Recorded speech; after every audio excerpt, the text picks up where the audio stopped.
Hi, everyone. Dennis Prager, and it is the weekly Ultimate Issues Hour, an hour on some great issue of life. New York Times Magazine has a piece which raises a subject that is near and dear to my heart, and that is the increasing non-specialness of the human being.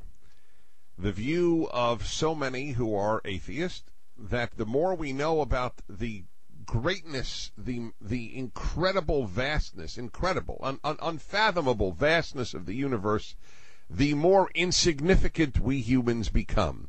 We used to think that the sun went around the earth and we were the center of the world.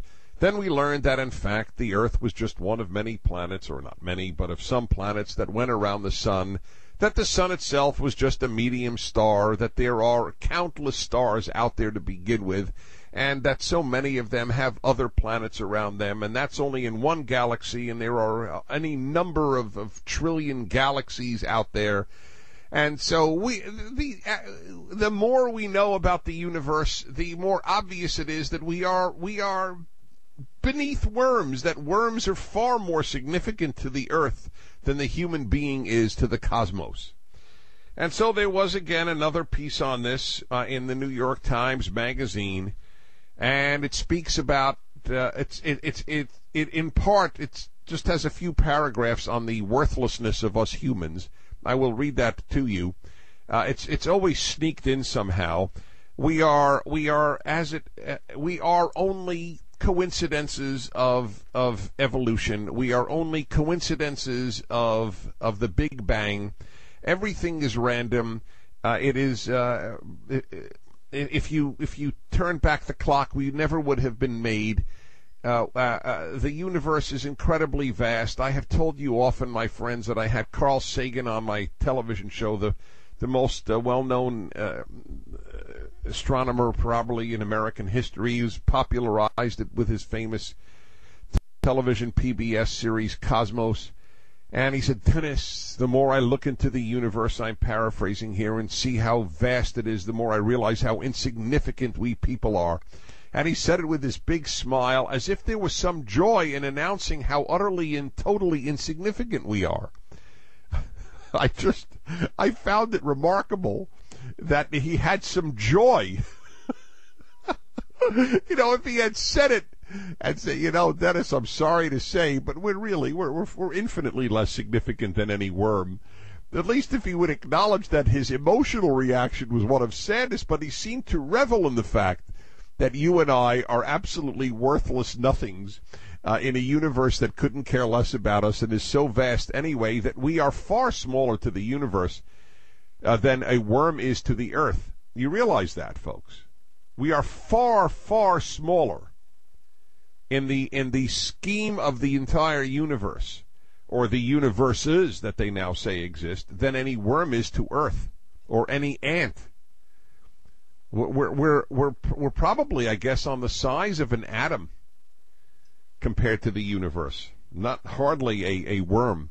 So I read to you from the New York Times piece. It is about how that we are coming up to realize, that as cosmologists, astronomers, physicists, that we know nothing about the vast majority of the world, of the universe.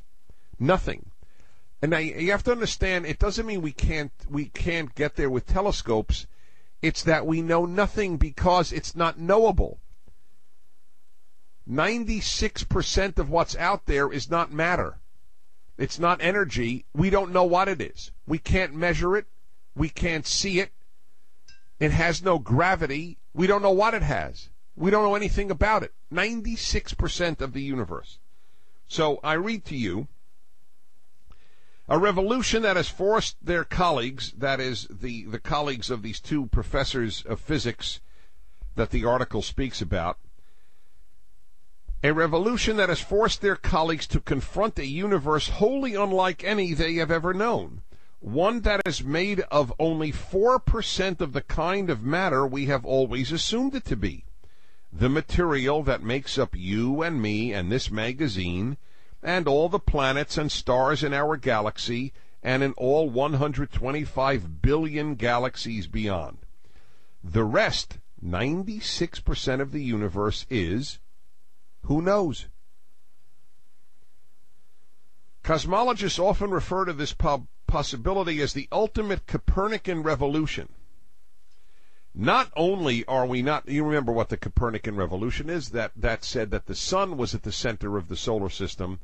Obviously, that's what solar system means. The sun is at the center, and the earth is not at the center.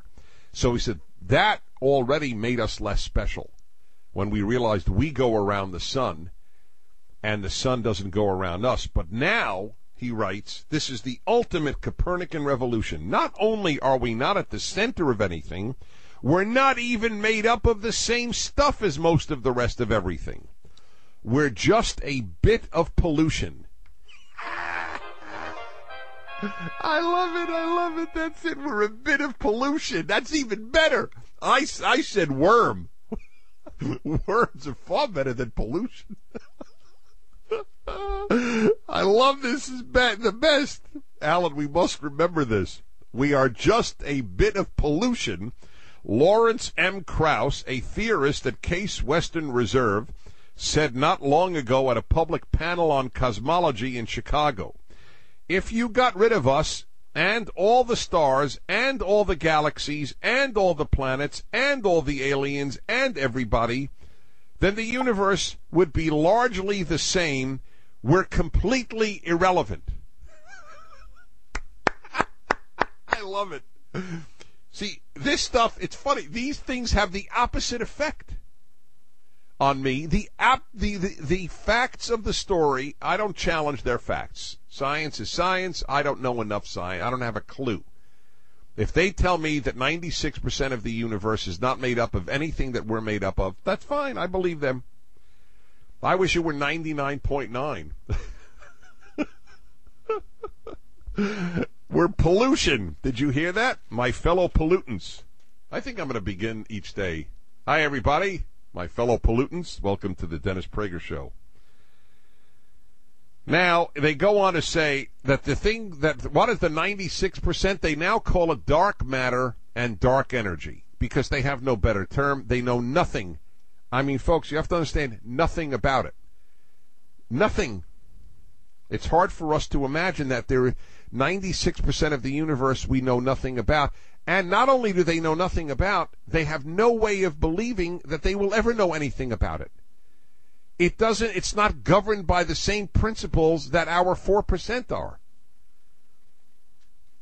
Astronomers still wouldn't know what dark energy itself is. The term doesn't mean anything, said David Schlegel of the Lawrence Berkeley National Laboratory this past fall. It might not be dark, it might not be energy.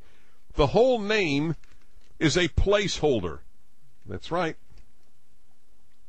Whatever it is that dark energy involves, we know it's not normal either. That's dark energy as opposed to dark matter.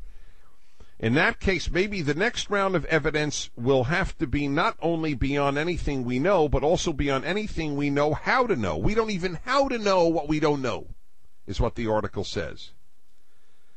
All right. 1-8-Prager-776. Number one, question. If indeed the statistics are accurate, and I will not challenge them, I have no basis on which to do so, that only 4% of the universe consists of anything, consists of everything. 96% of the universe consists of nothing. In other words, I'm just paraphrasing what I just read to you. We humans, we physical beings, the physical universe that we know, the galaxies, the